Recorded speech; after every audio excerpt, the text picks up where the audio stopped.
Thank you for the opportunity to address you today on this important issue. For over 15 years, there's been a raging debate about whether you can build a copper mine 200 river miles away from Bristol Bay without doing significant damage to the salmon fishery in Bristol Bay. But today, I'm here to tell you that that debate is now over. In February, the Corps of Engineers issued for the very first time an independent, transparent, comprehensive review of all of the science and concluded unequivocally and repeatedly that building Pebble Mine will not cause any damage to the fishery in Bristol Bay. That's the conclusion it reached. Now, I wasn't surprised that that conclusion was reached, and not because of the reason mentioned by the chairman of the committee. It's because we changed the project that we submitted. The project that was submitted was de-risked. We listened to the concerns that had been expressed by the agencies, and we listened to the concerns that were expressed by the opponents, and I personally managed a total and complete redesign of this project. It's smaller, there's no cyanide, it's out of the upper Tularik Creek, there are no waste rock piles, completely redesigned the tailings facilities, and redesigned the water management system.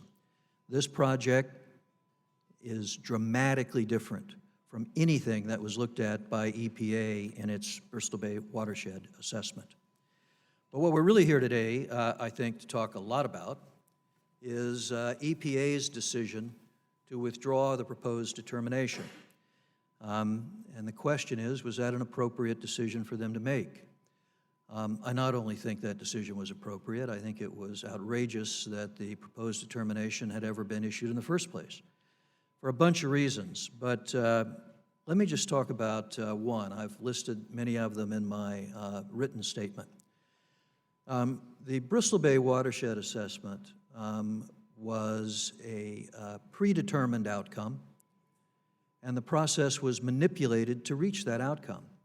And I'm not the only one that's reached that conclusion. That conclusion has been reached by a number of folks that have taken a strong look at it. And there are lots of examples of this having been done, but let me just give you one. It's my favorite. When the senior senator from Alaska, Lisa Murkowski, wrote a letter to EPA after Mr. McLaren had decided to initiate the Bristol Bay watershed assessment, she congratulated the agency for finally agreeing to do an extensive study of the science so that any decision with respect to vetoing or not vetoing the mine could be based upon science. And that letter was circulated among the senior officials in the Department of EPA.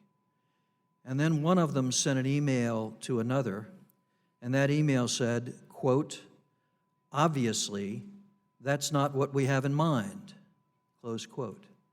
In other words, they'd already made up their mind. They knew what they were going to do. They were going to veto this project, and they were going to do a scientific study to justify the veto. And that's what we did. But that's not the basis for the withdrawal that occurred in July of the proposed and preemptive veto of this project. The basis of that withdrawal is process. You need to follow the process. We have a statute. The statute says, do an EIS. They didn't do an EIS. In fact, at about the same time Mr. McLaren was deciding to do the first ever in the history of the Clean Water Act preemptive veto of a major project, his colleague in Region 9 was faced with a request to do the same thing. And his colleague declined to do a preemptive veto of the Rosemont mine project in Arizona. And what he said was, I want to have all the information on the table before I make a decision. I want to have an EIS on the table. I want to see the applicant's permitting process because I think it would be, and these are his words, impossible to make such a decision without having all that information on the table.